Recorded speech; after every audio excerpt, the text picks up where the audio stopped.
Hola a todos y bienvenidos al canal. Esta es la siguiente lección del curso en Estadística Básica que está dirigido a los miembros de mi grupo de investigación, el grupo de Oncoinmunología de Navarra Biomed. Así que si no eres del grupo ya estás desconectando. No, es broma. Es un curso gratis y abierto. Podéis también seguirlo y también si queréis os podéis suscribir gratis al canal. Si recordáis, nuestro grupo de investigación descubrió una nueva especie de elefantes enanos españoles.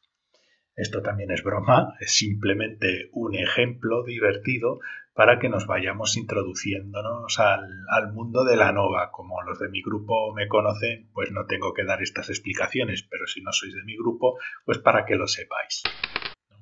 En general, nos planteamos en esta lección una nueva pregunta. ¿Ahora estos elefantes españoles enanos nuevos descubiertos por nosotros son más parecidos en peso a los africanos o a los asiáticos, que son un grupo de elefantes enanos que ya habíamos descrito en previas lecciones? Y lo que hicimos, si os acordáis, fue tomar una muestra de 5 elefantes de cada grupo, aquí los africanos, los asiáticos y los españoles, y estas son las medias respectivas. Y más o menos a ojímetro podemos ver que los españoles se parecen más a los asiáticos que a los africanos, pero queremos ver si estas medias son significativamente diferentes o no. Para ello vamos a utilizar el ANOVA que aprendimos en la lección anterior, pero esta vez, en vez de hacerlo con 2 grupos, vamos a hacerlo con 3 grupos para que os quede claro cómo utilizarlo. Muy bien, antes de comenzar a aplicar una ANOVA, hay que ver si cumplimos los criterios para los test paramétricos, que son homogeneidad en las muestras, y para ello tenemos que calcular el coeficiente de variación en cada uno de los grupos. Que haya igualdad de varianzas, homocedasticidad, es decir, que la desviación de cada grupo sea parecida. Y finalmente, que los datos que estemos estudiando se distribuyan normalmente. Y para ello, no lo vamos a hacer a mano. Los de mi grupo saben que pueden utilizar el GraphPath. Metemos los datos del grupo africano, asiáticos y españoles, y entonces calculamos los datos de estadística descriptiva. Y lo que vemos es que los coeficientes de variación en cada uno de los grupos son menores del 25% y por lo tanto podemos considerar que son homogéneos y la media de cada grupo representa a los datos globales del grupo. También vemos que la desviación estándar es de 7,9, 7,9 y 6,229. Son muy parecidas. La varianza sería el cuadrado, es decir, 64, más o menos 64 y 36. No voy a hacer el test para ver homogeneidad de varianzas, lo veremos un poquito más adelante, pero bueno, da no significativo. Las varianzas y estas desviaciones estándar son comparables. Y además, mediante el test de normalidad creo que era el de Kruskal, me parece, nos da que lo pasa, por lo tanto, las variables en estudio, Kolmogorov-Smirnov, ya lo siento, ese es el test de normalidad, nos da que nuestras muestras, nuestros datos sí se distribuyen normalmente. Entonces, esto implica que podemos utilizar una ANOVA para comparar los 3 grupos.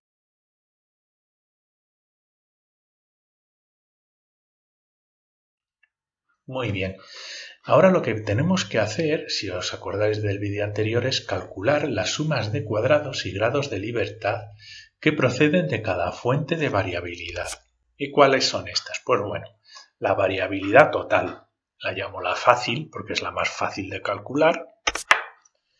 La variabilidad interna o de error, la baja, porque esta se supone que tiene que ser baja variabilidad y es la que vamos a utilizar para comparar el resto de variabilidades, de fuentes de variabilidad. Y la tercera, la variabilidad entre los grupos, que es la que nos importa, la importante.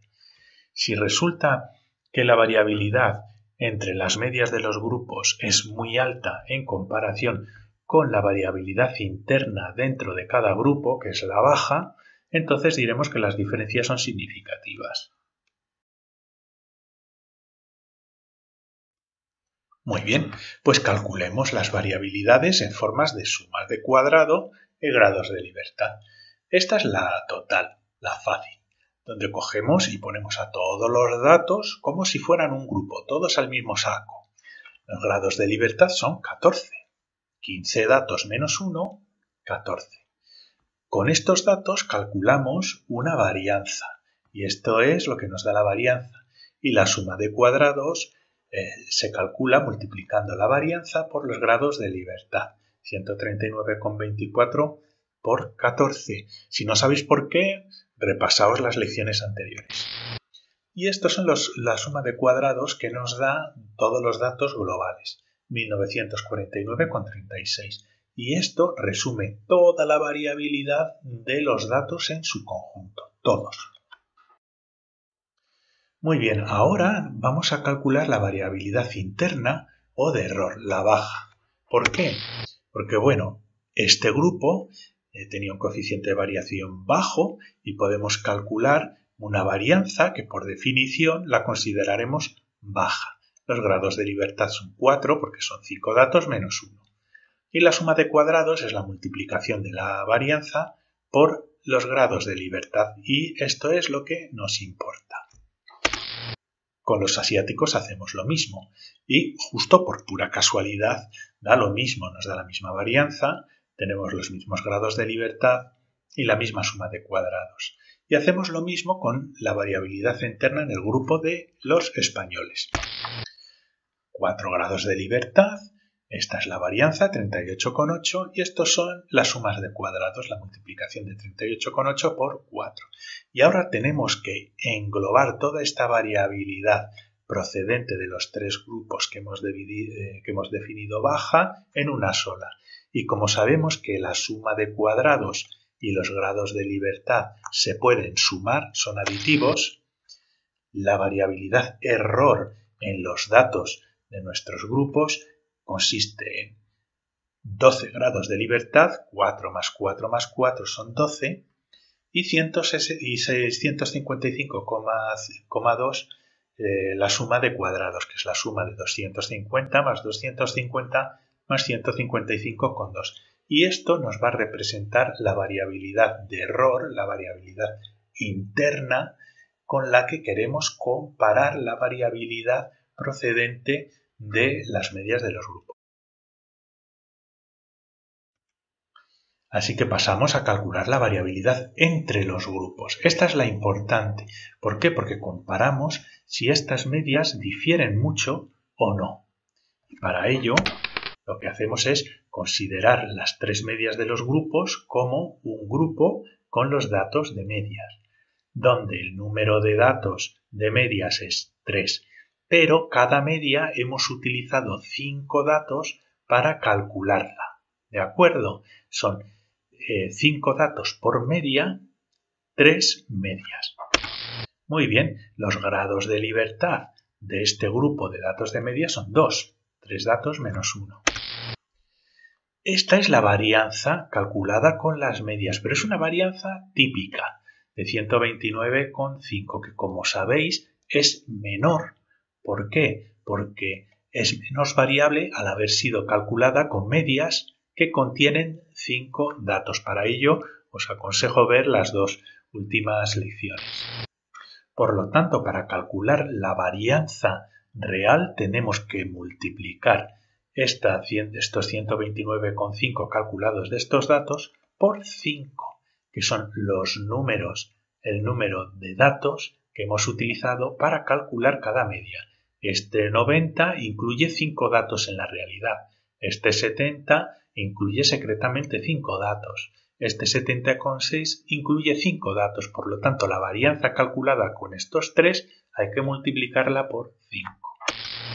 Y nos da una varianza de 647,52. Ahora multiplicamos la varianza por los grados de libertad y nos sale 1295,044. Y es la suma de cuadrados procedente de la variabilidad entre los tres diferentes grupos. ¿De acuerdo? ¿Qué es lo que queremos decidir? Si esta variabilidad es grande con respecto a la error, entonces hay diferencias significativas entre los grupos.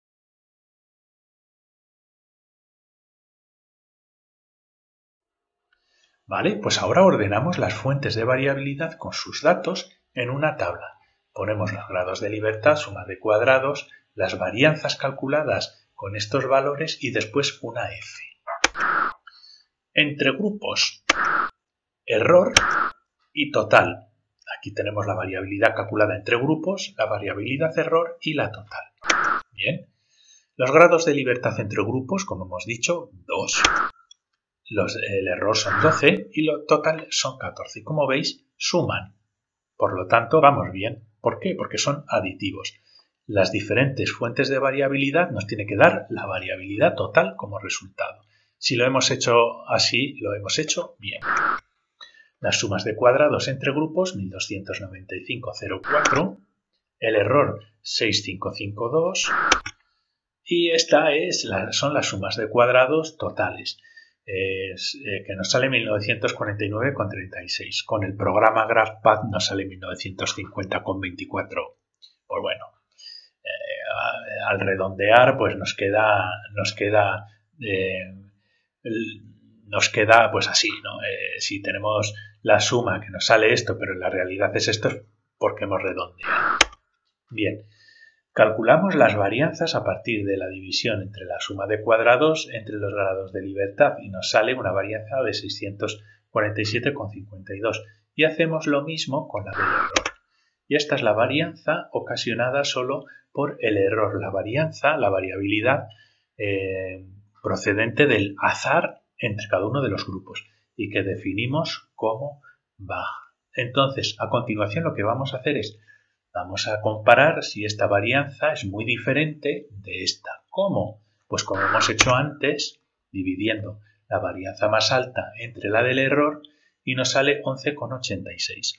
Cuanto más se aleja de 1, más diferentes son las varianzas. Y para ello o se mira en una tabla o se coge con el GraphPad y se mira si las diferencias son significativas. Este es el resultado con el GraphPad. Este es el ANOVA. Y fijaos, nos sale que sí, esta F corresponde a una probabilidad de 0,0014, por lo tanto es muy significativa. La varianza debido a las diferencias entre los grupos es muy significativamente diferente entre los grupos, ¿veis? En comparación con la varianza error. Número de grupos 3, fijaos, la F que ha calculado el programa 11,85 y nosotros hemos calculado 11,86 y lo hemos hecho a mano. No está nada mal. ¿Las varianzas difieren significativamente? No, con lo cual cumplimos la condición de homocedasticidad que ya os lo había comentado antes. Y fijaos, aquí, esto de aquí son las varianzas calculadas a partir de las sumas de cuadrados y los grados de libertad que nos calcula el programa. Mirad, 647,3, 647,52. Las diferencias son que esto lo he hecho a mano. 54,6, 54,6. No está nada mal. Y la F es prácticamente idéntica. Ya habéis visto entonces cómo se hacen los ANOVAs a mano. Y con estos resultados podemos concluir que hay diferencias significativas entre los grupos. ¿Vale? Nos sale lo mismo.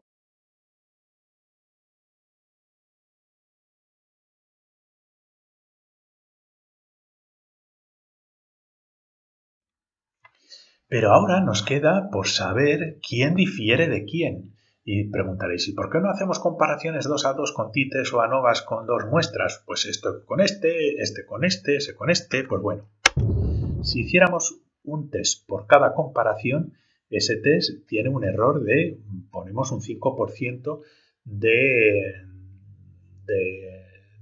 ser erróneo, ¿no? De tener una conclusión errónea. Bien, si ahora comparamos africanos con españoles, con otro test independiente de este nos sale un error de un 5. Y asiáticos con españoles, un error de un 5. Entonces, si queremos comparar todo, con 3 tests diferentes, Sumamos estos 3 errores consecutivos por utilizar 3 comparaciones independientes unas de otras. Y nos saldría que tenemos una probabilidad de que alguna de las comparaciones falle en un 15%. Sin embargo, si solo hacemos el test ANOVA, que es solo un test, y nos sale significativo, y utilizamos los datos que nos ha calculado el ANOVA para comparar las diferencias entre medias, con solo ese test que tiene un error de un 5%, reducimos las posibilidades de cometer un error en alguna de las comparaciones.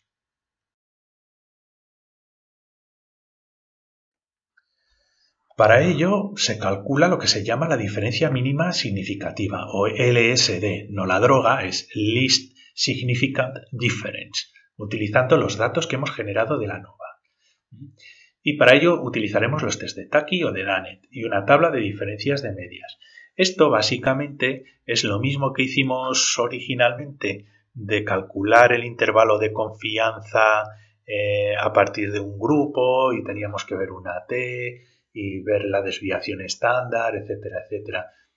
Fijaos que aquí lo que hacemos es utilizar la varianza error que hemos calculado de la ANOVA y esto nos va a dar una diferencia que si es más grande entre las medias que estamos comparando, entonces es significativa. Y para ello pues se hace una tabla de comparaciones de medias, por ejemplo, la media de los asiáticos menos los africanos, menos 20.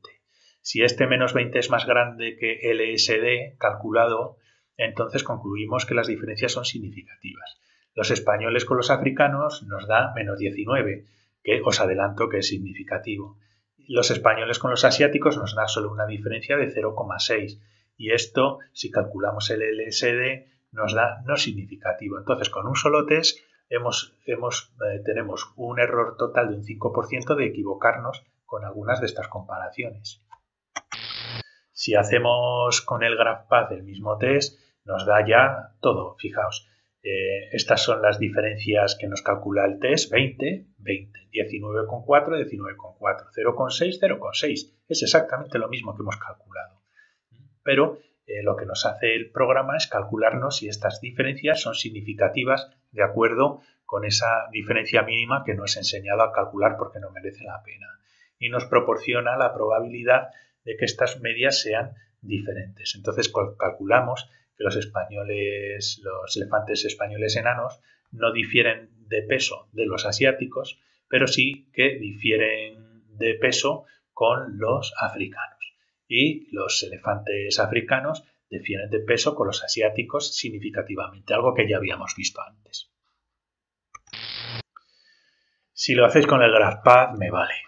A mí lo que me importa es que sepáis cómo hacer una ANOVA, de dónde vienen los cálculos de la ANOVA, pero en la práctica utilizad el GraphPath, que no os equivocaréis. Conclusiones. El ANOVA es un solo test, uno solo, para múltiples muestras y comparaciones. Aquí hemos hecho 3 grupos, pero podíamos haber hecho 5 o 20. Compara las fuentes de variabilidad, como ya vimos anteriormente. Es muy útil en investigaciones, probablemente el test más utilizado. Y es equivalente al t-test, pero permite múltiples comparaciones. El t-test solo permite comparaciones de entre 2 muestras. El ANOVA, como veis, puede comparar 2 o más.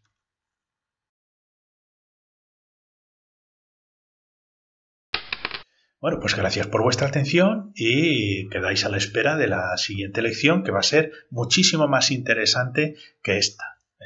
Si os ha gustado, os podéis suscribir, que es gratis. Hasta la siguiente.